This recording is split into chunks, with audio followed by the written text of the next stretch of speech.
জাতীয় পতাকা হাতে নিয়ে ধর্মনগরে অনুষ্ঠিত বর্ণাঢ্য তেরেঙ্গা যাত্রা। এই তেরেঙ্গা যাত্রায় পা মিলিয়েছেন ত্রিপুরা বিধানসভার অধ্যক্ষ বিশ্ববন্ধু সেন। অন্যান্যদের মধ্যে ছিলেন উত্তর জেলার বিজেপি বিধায়কগণ সহ বিভিন্ন স্তরের নির্বাচিত প্রতিনিধিগণ। মূলত দেশের সেনাবাহিনী ও প্রধানমন্ত্রী নরেন্দ্র মোদীকে অভিনন্দন জানিয়ে হয়েছে এই যাত্রা। র্যালিতে পা মিলিয়েছে ছাত্রছাত্রী সহ সমাজের বিভিন্ন অংশের নাগরিকগণ। কাশ্মীর সীমান্তে পাকিস্তানের জঙ্গিরা 26 জন নিরীহ পর্যটককে গুলি করে নৃশংস খুন করেছে।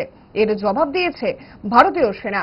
র্যালি সম্পর্কে প্রতিক্রিয়া ব্যক্ত করতে গিয়ে অধ্যক্ষ বিশ্ববন্ধু সেন বলেন, অপারেশন সিঁদুরের মধ্য দিয়ে ভারতের আকাশ, স্থল এবং নৌবাহিনীর সেনারা পাকিস্তানের কোমর ভেঙে মাটিতে শুইয়ে দিয়েছে।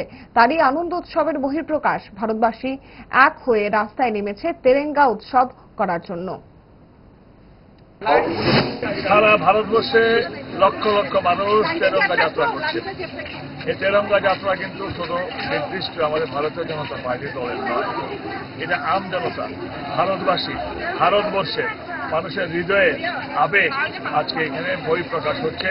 সারা ভারতবর্ষের দিকে দিকে উত্তর, দক্ষিণ, পূর্ব, পশ্চিম, আবার বৃদ্ধ বনিতা, কাশ্মীর থেকে কন্যাকুমারীতে এই মিছিল চলছে, মিছিল চলছে, মিছিল চলছে, চলবে। কারণ পাকিস্তানকে এবার যেভাবে দুর্মুষ করেছে আমাদের ভারতের সেনাবাহিনী, পাশাপাশি আমাদের নরেন্দ্র মোদীজির যে নেতৃত্ব, রাজনাথ সিংজির যে নেতৃত্ব, অমিত শাহজির যে নেতৃত্ব, পাকিস্তানকে কোমর ভেঙে মাটিতে শুয়ে দিয়েছে।